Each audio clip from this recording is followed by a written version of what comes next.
Self-quarantine happy hour, joined by Miriam Stevens of Hey Boston. guys, She has a drink in hand. She is off I work. do. She's in Eastern time. What are you drinking this evening? Okay, so I'm actually drinking. We found leftover Tito's vodka in our freezer from a previous roommate. So I have that mixed with sparkling water, mango sparkling water, and I put some chunks of mango in it because it's going bad in my fridge because I overstocked my fresh fruits. So I'm I'm doing a quarantine mixer. Oh wow. Okay. I don't know if that you'll serve that to the guests when you can eventually have them, but I we, probably we won't were have any guests, yeah, but we'll see. but we were just talking that you're hoping to be unleashed to be able to travel for 4th of July. So what did you find? What's the deals you found? What are you looking at for that Yeah, so trip? basically I zoomed out on Google Flights to determine where's the furthest I possibly could go for the least amount of money, preferably on a Delta or Sky team so I can just get tons of points. So 4th of July falls on for Americans, well, for everyone really. If 4th of July is a holiday for Americans and it falls on a Saturday, and so I get the Friday before off, so I get 3-day weekend. And I found a flight to Sao Paulo that was from JFK to Sao Paulo, Hmm. $700 if you include my Boston to Sao Paulo for like leaving the night, the July 2nd and coming back on, I think, July 5th, which gives me like 24 hours there. And then if I upgrade to like premium economy, it would be like $1,100. So I had to really fight with myself going, well, I don't see the thing is, I don't know if my trip to Syria and Lebanon and Cyprus is going to go through at the end of June. So I Hmm. can't really plan because like I wouldn't be able to just take off 2 weeks and then take off another whole extra week. I see. So I either need to like commit to just going down to Sao Paulo for 24 hours or figuring out something else. But I've definitely been looking around to see. The problem is that flight routes keep changing. So things that I thought were available are most likely not going to be. So I need Mhm. to kind of reconfigure. And I'm not sure. I'm not sure if I do I just book now and fingers crossed, or then I just Mhm. am out a bunch of money sitting in flight vouchers with random airlines. So kind of in the in between world right now. Hmm. Well, tell us about that planned Syrian Lebanon trip if you're able Yeah, to do it. absolutely, I can. So Steve Shelley, Scott Shelley, I don't know why I Hmm. call him Steve, said that he was planning on going to Lebanon, to Syria. I was telling you earlier that I Syria was on my like maybe 10-year, maybe even longer list. Like I was gonna give it some time to cool down, but when I saw that travelers I really respected started responding, and Scott himself, Leo, like I knew it was gonna be a well done trip. It was with Giada, right? Is that how you say her name? The tour guide. Saida? Hmm. Gaida. Hmm. So I knew it was with like the best, literally the best tour guide in the entire region for Syria. So I said, well, fuck it, I'm gonna go for it. Like let's do this. I originally had some other trips I wanted to plan, but like when a bunch of like-minded travelers who are gonna have way more time on their hands to plan an amazing trip to Syria are already planning it and they're asking if you want to go, like you say yes. So I said yes, but I was like, all right, looking at the bigger map, you know, where else can I go? I've never been to Lebanon before. I actually have a cousin who's half Lebanese who lives in Boston. Her father is a Lebanese businessman and very successful in Lebanon. So I'm hoping I can get connected with him and tour the country for a little bit and then do like 4 or 5 days in Cyprus and rent a car and just do literally all of Cyprus and hit up every inch of it. So I'm thinking I can do it in 2 weeks with 3 weekends. So we'll see, but it's kind of dependent. Like that's like my big chunk of vacation time in the summer. So if it doesn't work out, like I'm gonna have to scramble to find a new venue kind of thing. So I'm on on the edge of my seat. And like it's not as bad as people I know who've had to change weddings and other Hmm. things. But for me, it's like, oh, I want to know where I'm going to go, but it'll be a surprise, I guess. Yeah, and Lebanon's one that on the map it looks so small, but the south there's variety in in the attractions and the scenery. The food, of course, is famous and incredible. That Hmm. it's one that I've had a few shorter visits and want to have more. I've been in the south fairly extensively, but not so much to the north. Right. And I mean, it's really brought me to the thinking of, Syria. Like my boyfriend, he lives in Minnesota still, and he made a joke when I told him I was like going to Syria, because telling most people I know that like, oh, I'm considering going to Syria, they're like, it's literally like what? Like, it's like, oh, I'm gonna go like walk on infested needles, like, or something. Like it's a terrifying concept. But he joked that like, honestly, Syria might be safer than a lot of parts of Europe and US and Asia right now. And so I do have some, I don't know the answer to it, but I do wonder, what will global safety and terrorism look like after coronavirus has moved on. Because I did see, I think a month ago, that ISIS themselves asked people to stop terrorist attacks to protect their people and their yeah, followers. I think Gary Like there left would it be no about to like jihad. ISIS orders a cease to all Yeah, non-essential business travel. like it just like really, it really makes me like wonder, like, so what is, what is this going to do for, global safety? Because yeah, there's a sense of insecurity about Syria for sure. You're taking, there's risk, but also I'm I'm going to have like every evacuation insurance that exists on the planet. I think my parents would murder me if I got back safely and didn't have all those insurance plans. And there's actually a lot of really interesting ones out there. I've had to do a lot of research. There's a lot of nuances as I'm learning to each one. And obviously what you pay for is what you get. Mhm. But in this case, I'm like, well, people are realizing pandemics are not included in majority of travel insurance, Mhm. like the vast majority. Even the most expensive and fancy and adventurous travel insurances, pandemics are still oftentimes, like, terrorist attacks are included, but pandemics aren't. And I think it's really going to define the travel industry of when we have these things. What exactly does it mean? Because some are saying, well, if you're actually sick with it, we'll evacuate you. But you know that means basically you can be sitting there, and what if you break your leg and you're forced to go to a hospital where it Mhm. has a high infection rate? Like, that's that's not an ideal situation. So just what is the global travel world going to look like, and the safety of it going to look like, when this is done? I don't know when that might be, but something I've been pondering. Have you given it any thought? Yeah, we're all pondering what it's going to look like, what travel is going to be look like, what is it going to mean to go to the grocery store even, because a lot of cultures. I'm from Minnesota. I live in Seattle. They're both very Nordic, and their social distancing is not gigantic issue for a lot of us.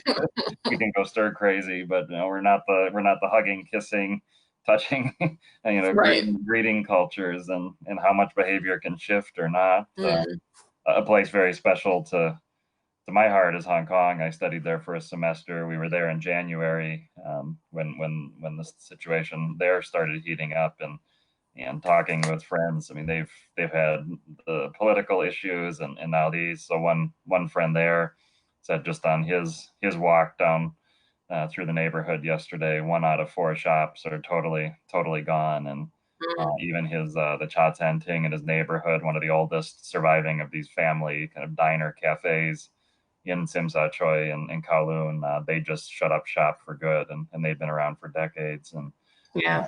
that accelerated a lot of this. Yeah, I mean, I've never been into the cruises really. I don't know much about the cruise industry, but will these companies survive? In what form?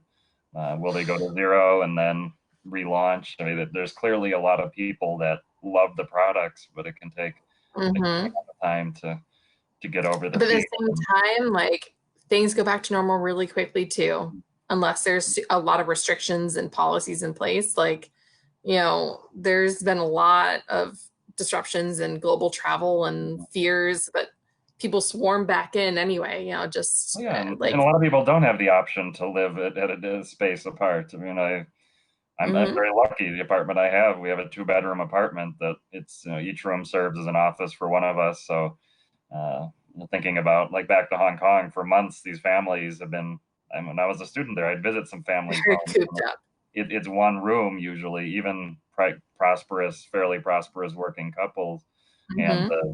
the table is, the beds are moved out of the way and the table's put in the middle. I mean, think of that going to school, and and these are not low volume people. It's a high volume culture, so it's, Right. I can't Yeah, imagine no, what these Hong Kong it's apartments are like. yeah, and like, you know, seeing people cleaning their own seats on airplanes and the reduction in you know, how much interaction you have with the flight attendant. I mean, there's just so many little things that we'll see, but I mean, economies are going to be really needing our money. Like that's what I've acknowledged as my own local economy, but many economies around the world. I've always been I am, I'll be honest, I'm a capitalist at heart. And so I truly believe that bringing money into a lot of these communities will make a difference. And so I may change up my travel plans based upon communities that really need it. Just like, you know, going to Puerto Rico or the Bahamas after a hurricane decimated them, and they're trying to open these businesses back up. I think it goes the same for, you know, how we're making some moral decisions of places to go, and Mm. um, you know, how can we impact those economies with our dollars or yen or whatever other currency that anyone in the group uses. Now I know you were planning a trip to the Guyanas before this, and Yeah, I'm sure the timing is certainly up in the air. But what have you learned that for people that haven't, and certainly that was the Georgetown, Guyana was the first place I ever set foot in South America, and really. it just it. I was in New York, and there was that at the time Delta had the flight, not JetBlue, and there was a cheap Interesting. fare, and I just said just go for Just it because go. I want to visit everything. But I truly knew nothing about it other than, and then I'm like, Hmm. well, I always think of South America equals Spanish or Portuguese, and this is absolutely No, different. that little section Yeah. of North South America is a super unique because you have Guyana or Guyana, which is English speaking, was the only English speaking colony, and then next to it you have Suriname, which Mhm. is Dutch, and they have frequent flights on KLM. Mhm. And then next to it you have French Guiana, which is Mhm. actually still technically part of the like French Commonwealth. Mhm. Um, and they have lots of direct flights with Air France, and that's where they have like a huge portion of the European Space Agency Mhm. is over there, and that's something I'm Mhm. pretty excited about. So when I Mhm. started researching it, honestly, it was because I just knew there was a crazy cheap flight starting up um, on JetBlue, and I was like, well, I can't just go somewhere and like come back. I have to like do everything in the vicinity. And Mhm. so I said, all right, like, how can I get around it? I looked, you can't get to, is it Angel? Yeah, Angel Falls, which is in Venezuela. Mhm. It's really hard to get. There's some issues between on the border. So like And I think that's not it's gonna very be, long running. I mean, when I went over a decade yeah. ago, the border is it was effectively It's closed as yeah, and far as there's I like almost no easy way of getting know. around, but like it's becoming a more well-being path of going through Okay. the three Guianas or Mhm. Guyanas or and so learning about it, like I tried to see as much as possible in a very short amount of time. So I was like, how much can I see in 10 days? How much can I see in 2 weeks? And I got it down to like, I think I probably can see pretty much everything of interest to myself and in general interest in about 12 days. So Mhm. I'm still hoping that that trip goes on at some point, but like I basically plan because I work full time, I plan things in for full time for Americans. I try to plan things in And that's about two important, right? Because full time that's for important Europeans too. Yeah, is exactly. And American also, sabbatical. and it's how many weeks can you just because you have in my company, the next promotion I get, I actually get unlimited vacation time, which Oh is the wow. biggest joke in the world Yeah. because you take way less time You get guilted. when You get it's guilted on every exactly single day. Yeah. right, because especially when your team gets less vacation, it becomes very controversial. Like you don't want to be Mhm. that person who's Mhm. going off on all your amazing vacations Mhm. and your team is struggling to be able to take 1 week off. And so balancing like 2 weeks is pretty much the acceptable amount, at least I found in corporate America. 2 week trips, 3 weeks if like you have seniority at the company and they know like you're only taking that is your vacation for the year. Like you might take other things around. And so trying to basically section off the world into 2 to maximum 3 week trips has been a big goal of mine because I just know like the only time I'm taking a month long or more is probably because I lost my job. So I'm not really planning those extensively. So that's been a challenge of try to section off the world two Okay, weeks at a time. a trip that you did recently complete was Seychelles. Yep, I Not did as that a in honeymooner, I guess you said everybody asked you, "Are you a honeymooner?" Oh my God, everywhere. Like they were like, wait, what? And actually I splurged on points at this place in Praslin, which is and one of the islands, not the capital island, but I went to Leduc and they come out, they give you like this awesome like face towelette and they come out and bring you like a cocktail and this guy has 2 cocktails on the tray and like he gets up to me and the woman who's introduced me to the resort and she's like, oh no, no, no, only one, not two, only one. And I was like, but I'll take that. Like, I'll take the extra cocktail. I mean, I'll take the extra towel and bottle of water, whatever you want to give me. They're like, oh no, that's only for 2 people. And I was like, oh well, there's Well, that just reminds me, I one. think it's some of the, is it the Accor hotels? I know they've changed their program and renamed it and everything, but their program, before it was all the La Club Accor hotels, all these benefits for like one welcome drink. And I'd always say, all you're trying to do is disrupt my relationship because I don't want to Oh pay really? for Oh, any drink, of course. I But I never get to. I actually never. I almost never travel to anywhere nice with another person. So I don't know what it feels like to only get one welcome drink. Actually, the only time I travel with my boyfriend, it's like usually. Well, I so he's never been. He's from Minnesota himself, and Mhm. he's never been out of the country other than 2 places with me. His first trip was to London because I found a fantastic like lay flat sleep seat Delta first class deal for like a Mhm. long weekend. I Mhm. thought London's a good starting place for people. And I've had to not always. I used to be really judgy about where people traveled, and I Mhm. realized that just like I'm not really into like playing, pickup basketball. So like, I can't judge someone who isn't really into travel. Like doesn't make them a stupid or bad person, but how do we engage with each other and go on trips together? And so London was good. And then his second country he visited was Russia because I really wanted to go to Russia and I found a crazy good flight and I found in Moscow at the Ritz-Carlton, it was $200 a night over New Year's Eve, which is like the biggest holiday ever in Russia. So that's where I splurged. But so he's gotten to live the good life pretty much. So whenever he travels by himself for work, or if he travels and we don't get upgraded, he's like, "What? No free drinks? No, no." I'm like, "This is what my normal day is. I don't know why, but every time I'm with you, I get upgraded. But every time I'm by myself, I get this chick." So it's a Well, learning process. we've got a caller who wanted to talk about Guyana, so I'm going to add Louis Joe Oh to yeah. the stream, and Oh he cool. is just back from Guyana as well. His first trip to Nice. South America as well. So I said we're going to keep this interactive. So Cool. this is a happy hour. Welcome for members to join. So Louis, I don't think You. we've met in person before, but introduce yourself to the group. Yeah, sure. My name is Lewis. I'm actually right now living in Ohio. I'm kind of just surprised to find out like people who have actually been to Guyana, especially as the first country to be in South America. Like every time I talk to my friends about Guyana, they'd be like, "What the heck is that place?" And I had to explain. Like I kind of just like to go Is into there like, a Club Med there? yeah, I know totally. Like I met a lot of people here which been to like places I've never even heard about. It was actually a total coincidence. Like going to it was totally random because I kind of just traveling to places that are less mainstream, off the beaten kind of places and countries. And then I remember it was last spring break I traveled to Guyana. It was shortly after American Airlines initiated that flight from Mm, Miami to Georgetown. yeah. It was the first ever service flight on American Airlines to that country, and I was able to just snaggle an awards flight from Mm. the city I live in, Columbus, Ohio, to Georgetown for like insanely cheap, for like 20,000 points or something, because that was just after it was launched, so nobody was even redeeming for it. Right, no one even knew. Yeah, yeah. And then I went there really not knowing what to expect.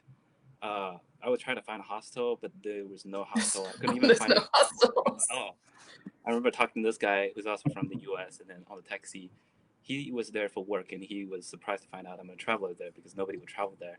Mm-mm. And then it was totally blast because it was my first time in South America. It was the first time in, I think technically in a third world country as well. And then uh, I'm not sure you heard of it, but I traveled to Georgetown Fest, and then I took this Fergan all the way down south to the border city of Lethem. It was on the Mm-hmm. border of Brazil and Guyana, Yeah. and that I'm not sure if you guys took that, but that bus trip was absolutely crazy. Like I could not forget it. You took the bus, right? You took the Yeah, bus? yeah. How long does that Oh, take? okay. Oh, it was. I think it was 22 hours from Georgetown to I'm Guyana. like the worst roads ever, right? I know, I've heard I know. stories of these roads. So I will not take it, but like I know, good for you. I actually And took you it on went the way there to back go too. to Brazil, or you went there just to experience 22 hours of Yeah, steam? I went to Brazil as well because there was no border checkpoint between Lethem and Brazil. What was that called? I think it was called Bonfim, Brazil, in the Mm-hmm. state of Arama. There was no border checkpoint, so you could just go through and then without showing a passport. I actually need a visa to travel there, but since there was no border agent or anything, I just like kind of slipped through, and then it was for a day trip, just so I I was could say going to I've say, been then you to Brazil. swam back to Yeah, Miami. With bullet yeah, flying and on you. Okay. yeah. Well, that's incredible. Were you nervous just walking walking across? I guess technically illegally, but they're not It enforcing was it. Right? it was definitely illegal, but like the locals do that all the time. They just because they do a lot of business in between the countries. I Mm-hmm. actually found a taxi driver who charged me $60 just to get over the border and back, which Hmm. I felt like a ripoff. But then it was don't have much option though.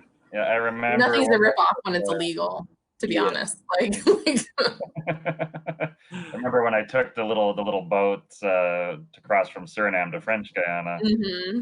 I mean, the locals just go back and forth for their shopping and that.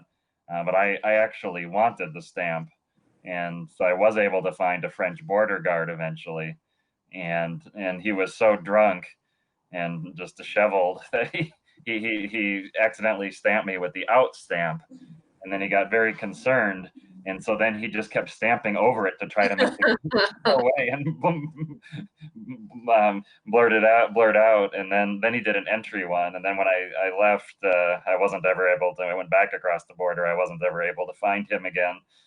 He must have passed out somewhere, and so I never got a proper exit, but I got like 100 exit stamps on top of each other.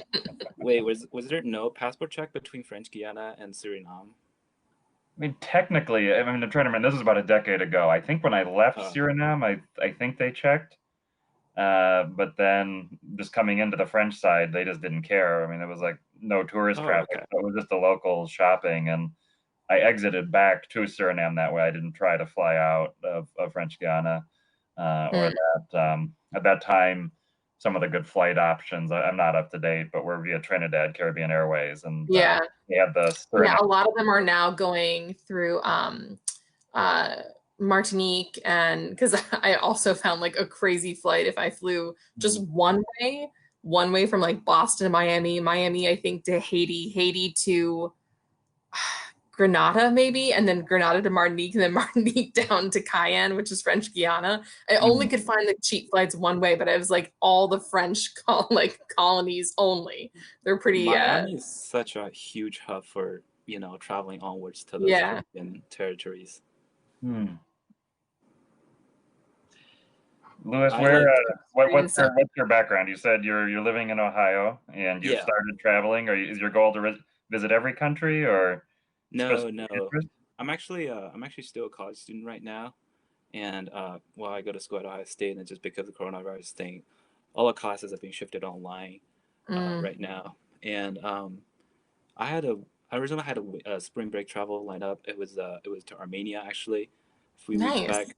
Yeah, but then so I have a Chinese passport, and then I was originally it was pretty fairly easy to travel there, but because of the coronavirus thing, they imposed a visa requirement on us, and I tried to get a visa, and then it got declined, and I actually applied a few more times. It got declined as well, so I just had to like scrape it.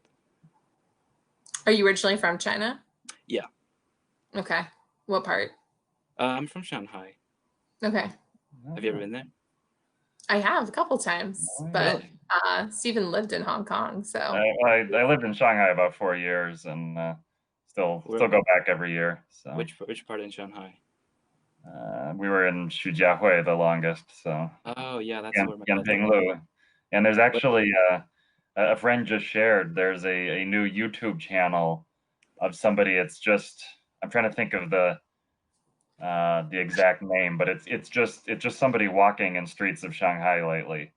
It's just a steady walk, and you just see all these familiar streets. So my first apartment in Shanghai was at Panyulu in Changning district, and so they had a video of just walking down the street, and I was just addicted to watch all of these. They're covering the whole city, but of course I gravitated to streets that I've lived on and had fun with. And it's just a very steady. I mean, the streets in Shanghai now are much more calm because although they're coming out of the quarantine, it's still much less traffic. So I've never seen the streets that calm in their daily business. So it's very tranquil to watch it. Yeah, because I think a couple weeks back, like all the stores and restaurants were closed on the street, and then right now they've probably gone back to business, but it's still recovering. Slow but surely. Right. We'll see. Honestly. Yeah, now they're emerging and we're shutting down. Right. Well, and then they're like, oh no, people are coming back over. So who knows when? Who knows? Right. But Armenia, that's high since I have a Russian visa. Is it 3 or 5? I think 3 years the max Americans can get. Yeah, so I got it. Yeah, I have a 3 year. So like I'm also kind of obligated to prioritize going to Russia and like surroundings. So I was looking at a trip down into Sochi and then doing Georgia, Armenia, and Azerbaijan and all of the other disputed territories, but like transiting through Russia to get some of southern Russia there. So Armenia's I've heard amazing things, and also their food is fantastic. So right. And there's some little known, kind of not legally recognized countries out there. Yeah, there's like 3 or 4. They keep adding up. Right. Little chunks. Certainly, of places on I've been drafting my most wanting to revisit list since I got to my UN 193 last year, and the Caucasus parts that I visited, as well as parts like in the Russian Caucasus that I haven't visited, have been very high on the list. And our show yesterday actually with Anna and Michael Runkle have covered that in great detail of all the regions, and even people like them that have extensively traveled around Russia have certainly highlighted. I think they particularly picked out Dagestan as particularly highlight worthy on the Russian side of the Caucasus is a place to jump out, and I've known of it, but I haven't dug deep enough into planning a trip to figure out all the routes and all the places. It's a little iffy from what I've heard, but like when I was looking at that, I was like, I think in 3 weeks I could hit up like Sochi and then go over, but it's also timing it right so that you come in and out of the disputed territories. You have to like only enter from one place, and if you have a stamp potentially from one of the other places, like that won't fly. So I've been trying to figure out like what is the ideal little little route. I feel like it's like a board game of like which way to go so you don't fall down the ladder or chute or something. So that's something you travel to a lot of those places, you have to like give a prior notice to the Russian authorities, whatever, just to let them know that you'll be there at that time so they can right.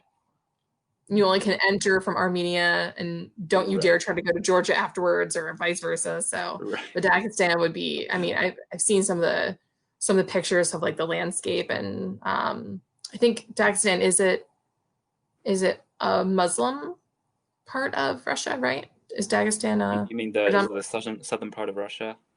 Well, Dagestan more so, like because Sochi, that area is more on the Black Sea. that's a little bit more like vacation-y, but Dagestan I thought was closer to maybe, I don't know. I don't know. But like that's the thing is there's a lot of religions Yeah. and a lot of government styles working against each other or sometimes with each other in that area. Our expert yesterday talked about how there's so many little neighbors and cultures and communities and a lot of people seem to dislike their neighbors, and it's even it's just village to village, and it's we'll call it a passionate place of the world. I was traveling to the Balkans over the winter break. Albania, Montenegro, Kosovo, and North Macedonia. All those countries there just have a very conflicting history in the past, and they just being very hostile against each other. Everyone thinks. Which of those was your big highlight? I'm sure they probably were all delightful in their way. But what's the thing that makes you smile the most from that trip? It was probably when I was in Kosovo as well. So just that diversity in the religion, because I was there around the Christmas time. Kosovo is 4%, I think, Muslim, and you can still have that charm of Christmas, just all around the streets, and you just don't feel like it's a Muslim majority country. And then just talk a lot about people, how they saw the history from their perspective, and I often got contradicting answers when I travel to different places, but still. People are really nice, but everyone kind of thinks they lost something to other countries, which is really just sad to see because they're really good people, but they have different perspective on the history. Right. Yeah. We've got Charles Lee, the founder of Most Traveled People, punching through a bunch of comments, and there's a bit of Dagestan. Yeah, Dagestan has the World Heritage Site, and so that's something I wonder. I have a friend who is an architect who lives in Minnesota, and she was in the Peace Corps in Malawi, and then she worked for UNESCO World Heritage Sites doing, I think, architectural consulting, since I know there's a bunch of rules to be able to be a World Heritage Site, and like they would talk about like, oh, the foundations for like this area are sensitive, and so you need to put structural reinforcements underneath it to ensure that like it doesn't crumble underneath like all the people visiting. So when it comes to World Heritage Sites that are in these extreme conflict zones or areas that are have like do not travel advisories, I know that obviously they're open, but sometimes they'll be put on like a at-risk list. But like with Durban and Dagestan, like I wonder, like basically, is that one place safe to go, or is it more like it still retains World Heritage status, but it's not recommended? Because I know Dagestan in general like has pretty big warnings against it due to some of the conflict. This is a moment I remember a blog post I did maybe 2-3 years ago with I think it was the New York Times 52 places to go list, and I went through the list and I commented on the ones that I'd been to, and I think almost all at that point I'd been to the country, but not necessarily the region for all of them. Maybe there were a third I was in that exact spot. And then the first comment on the blog post was like, how can you say you're a travel expert if you haven't been to all 52 of these? And I said, it's a big world. It's it's a big world. I'm not necessarily claiming to be a travel expert, but I've been to a lot of these, and I thought my commentary on what interested me of ones I hadn't been to, or my thoughts around that was relevant. But it was like, well, there's always going to be someone, there's always I couldn't help but add, and I said, by the way, this is like 52 different writers that they use to source this thing, and not one claims to have been to all of them. All of them, or even as many as I have. So. I feel like everyone just had different taste on where to go. Like, I'm not. Yeah, well, different tastes of what you want to even do when you get there. So like, there's such a wide variety. So I have to ask, what is your guilty travel secret? What is something that like you might be shamed a little bit by the larger travel community for? Not asking me, Lewis. You're on the spot. Okay. I'm asking you too, Stephen. it's kind of hard to say I have any shameful little secrets of traveling. I'm just pretty much open about, my travel experience with my friends, but oftentimes don't kind of understand why I would travel to countries like in Balkans or in Armenia. Um, I like always travel alone. I'm always a solo traveler. And then in the beginning, you feel a little bit weird because you had to learn how to interact with local people, even when there was definitely a solid language barrier over there. But then I would still, yeah. So this is a little secret of my travel is that when I would travel to another place, a new place, and I would try to like interact with local people as much as I could, because that way I had a lot of useful information on how to travel. I remember when I traveled to El Salvador, I don't speak a word of Spanish, and I had to just like make friends with local people, and then I would go hang out with them. So I went to the restaurant, they could order the food and translate for me, because otherwise it's just really hard for me to do it alone.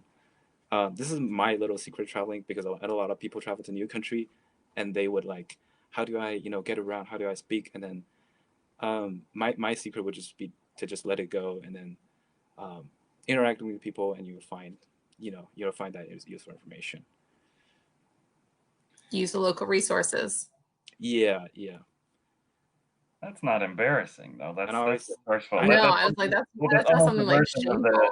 I don't really have the a job interview question where it's like, what's your weakness as a Yeah, traveler? turn Oh, into a I story. Be like, oh, I like to really I, interact with I learn the people. language I want to fluently. know, like, I love to use single use. Like, I love to bring like luxury face cream. Like oh I really? want something.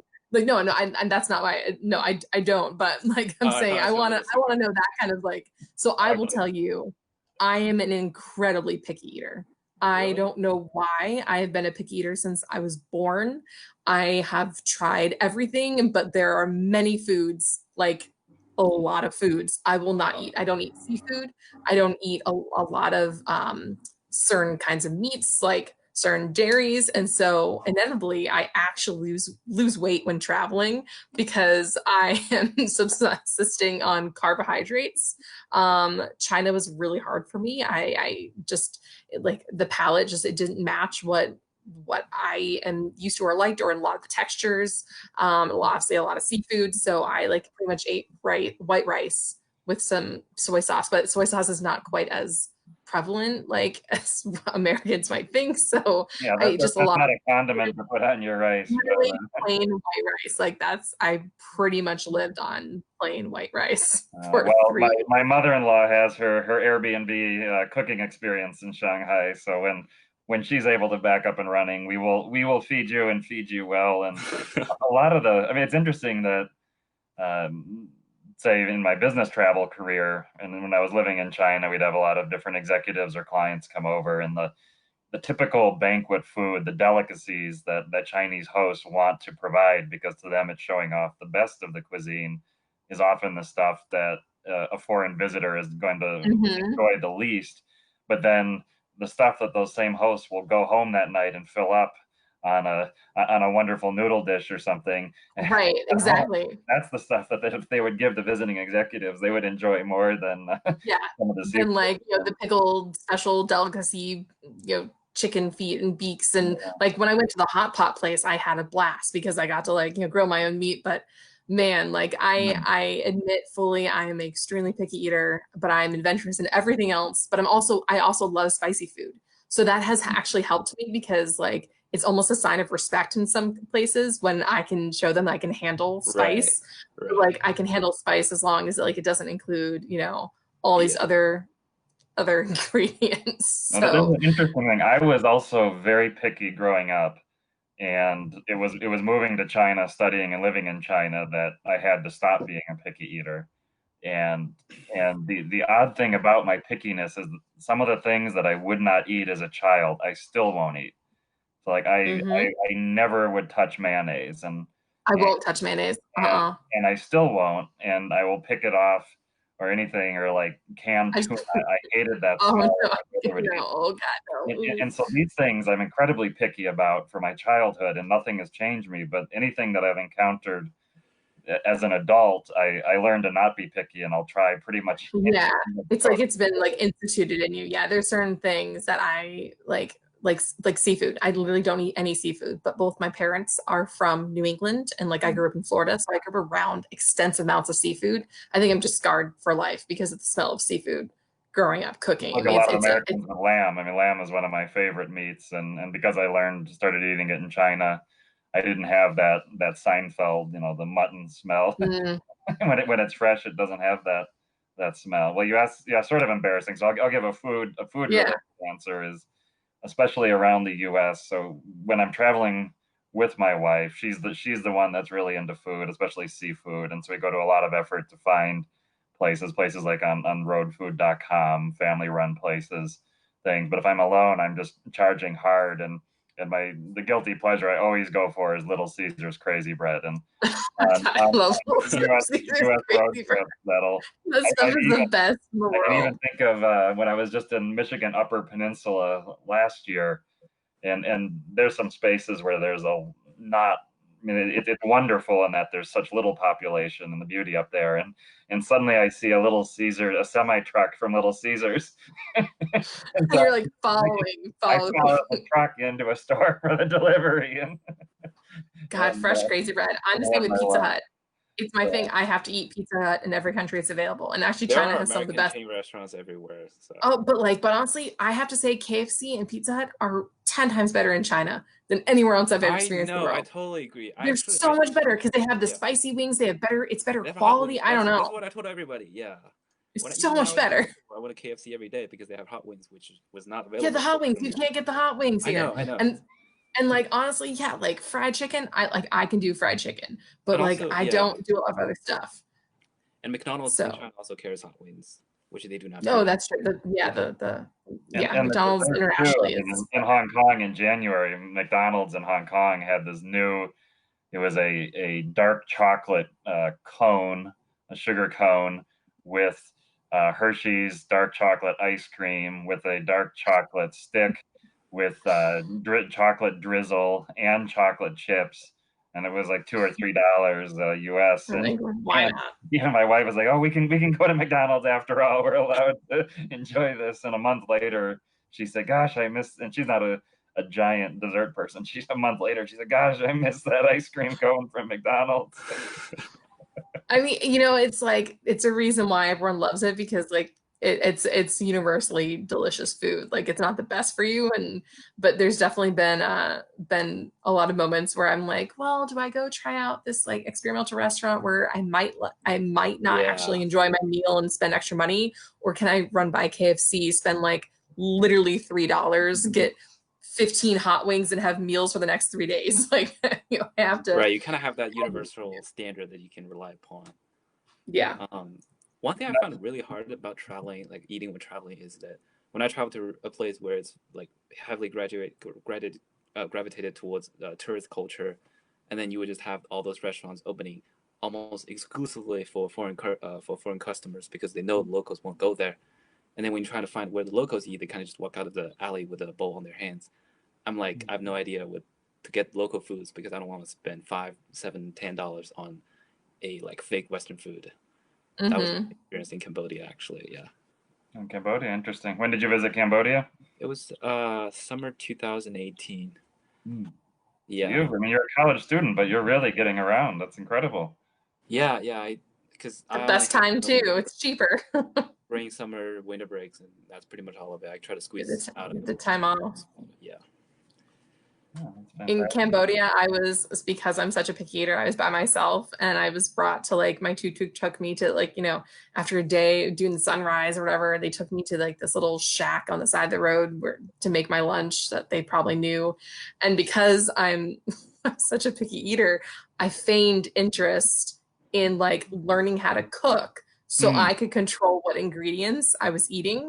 So they brought me to the back of this shack shed and I got to make my own noodle dish. And like, but I also got to make it knowing what, like, instead of like, I didn't want like sardines or I don't know what I was scared of showing up in there. And like, it really worked out for me because the woman's like, oh, you're learning how to cook for your family of 10 someday. And, like, but I got to like, was like, oh, what's this sauce? Tell me more. And she's like, oh, it's this kind of sauce with this, like fish guts in it. And I'm like, oh, like I'm kind of feeling this sauce instead. So it was a initially probably a guilty cultural experience, but it turned out to be okay because I got to cook my own meal and interact with them. But I was definitely just trying to cook the noodles by myself so that I could determine what's actually going inside the noodles. So she didn't make me kill the chicken myself, though. I was happy that she didn't make me wring the neck. Well, at least you but got I that would. experience. Yeah. Yeah. It was kind of shameful for me that I didn't really interact as much as I could when I was in Cambodia over there. I kind of just hang out to, I don't know, that's just like Western restaurants open specifically I mean, tourists. because Cambodia is like backpacker central, I know. So. And that was actually when I think just started like traveling alone, so I didn't have that much experience. I was kind of shy talking with people, and then I ended up just eating a lot of, like, spending way too much on foods than I really should. And I really And didn't alcohol. Really, Yeah. you were saying that you spent way too much money on alcohol. It's all right. No, Like, actually. oh, okay.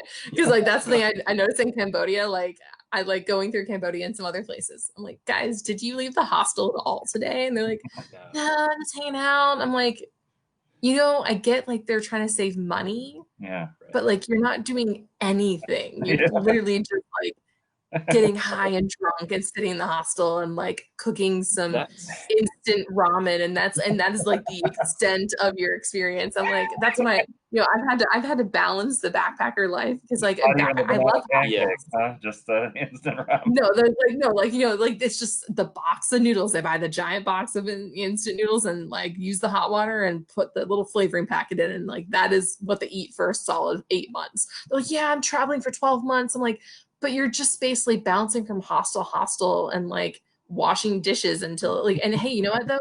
If that's how you want to travel, I have to be judgment free. That I've had to learn. I'm judgment free because that's the thing is like, none of us are going to do it the same way, and we shouldn't be dictating to other people. Like if that's what brings them joy, who the hell am I to say? Like, I won't eat seafood when I'm in the Seychelles or in any other island. Like I won't eat lobster when I'm in Maine. So like, I can't really be that judgy. I've seen people were able to travel, were able to like always get resources to like foods, and they can make at the hostel. They can use the kitchen, and that way they can control what they eat. And then if they have any restrictions on that, I'm just always admire those people.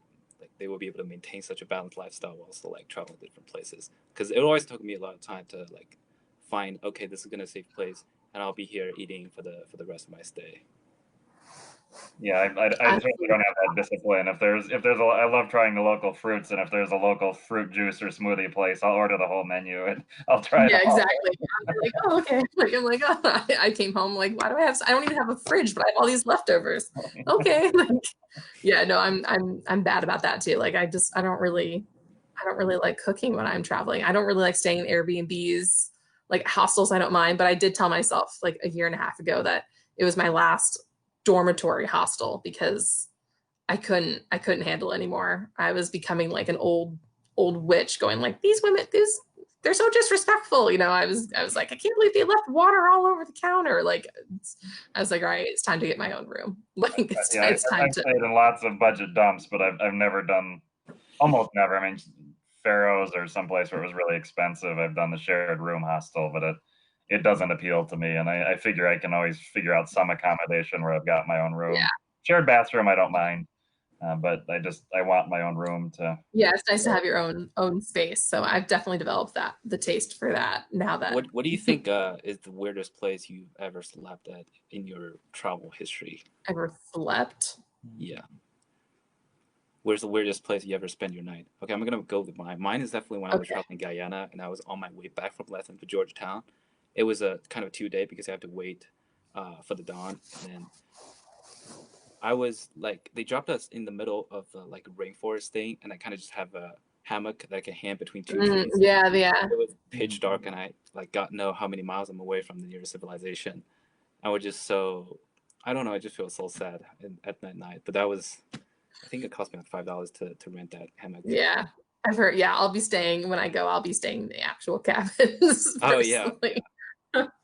The weirdest place I've stayed, I mean, okay, I will say one thing I've learned and I've been really responsible about is I've always stayed the night where I had planned to stay the night. So at the very least, I have not wandered and stayed the night somewhere I was not anticipating when the evening began. So that is a safety protocol for a lot of women, hopefully.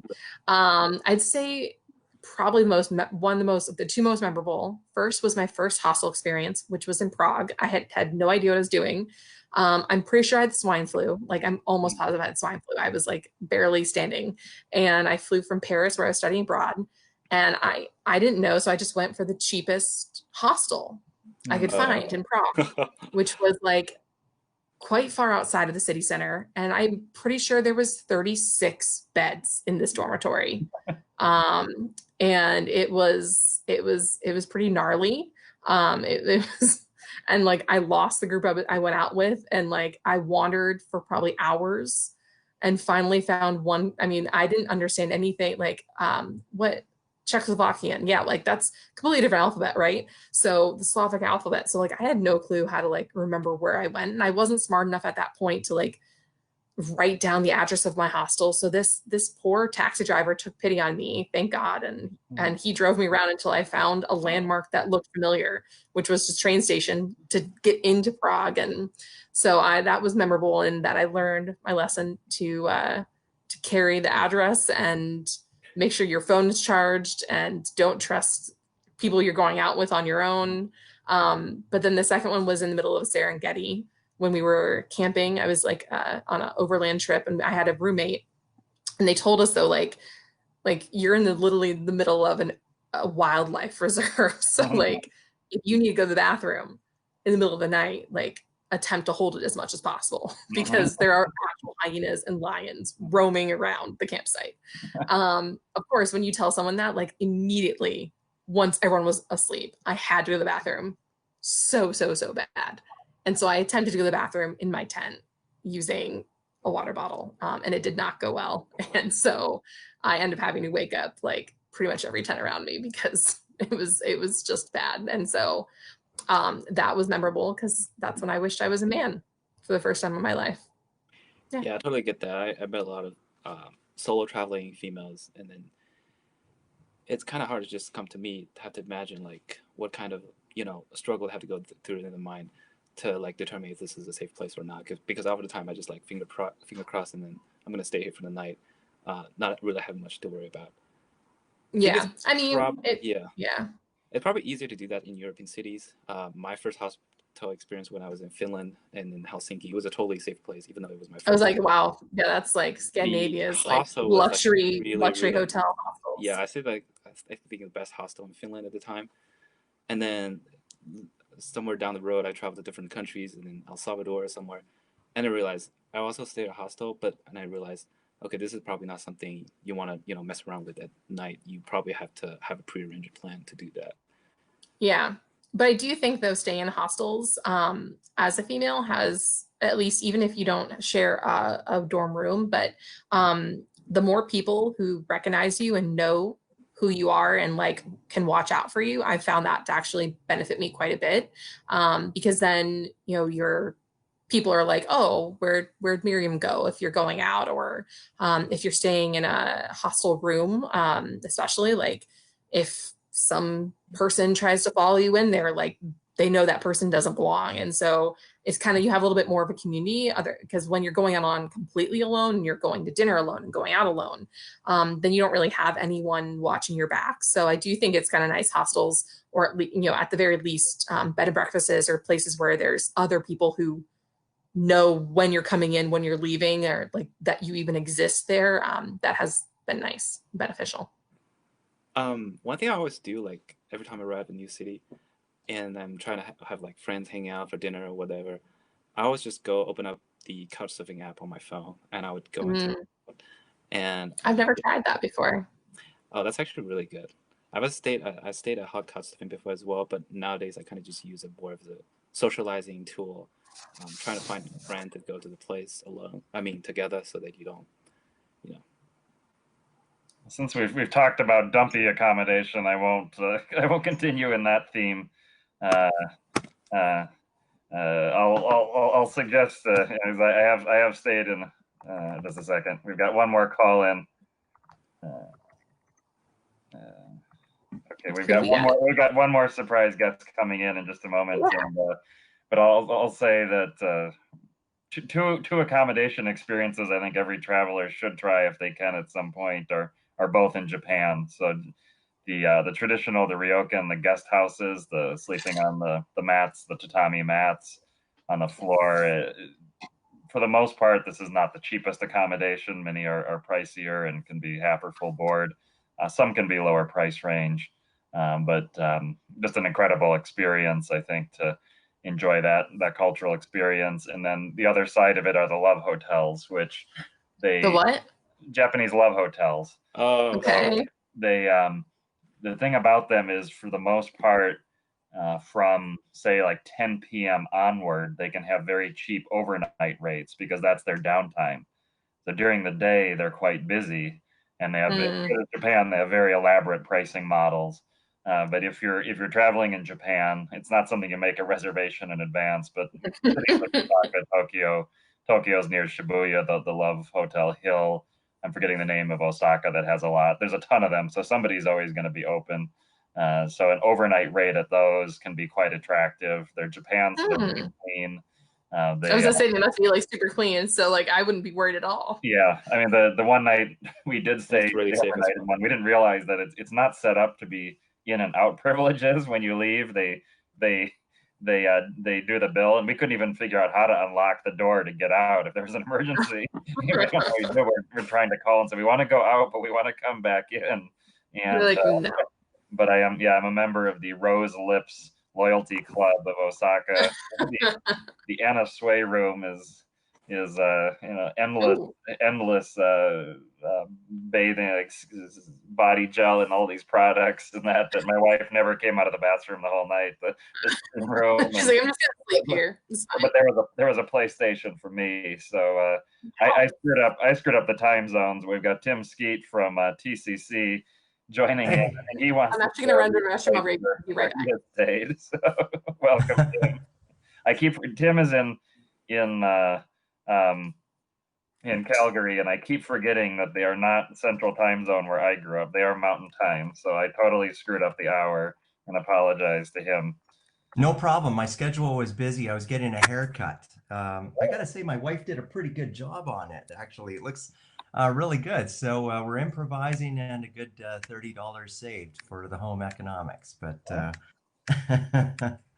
But nice to see Miriam again, and of course you, Stefan. I was going to say, my funny story about that is, if you haven't stayed in a gur tent in Mongolia, that is an experience. And I think what made ours even better is we set off into just the open, just going out west, and we had no idea what direction we were going.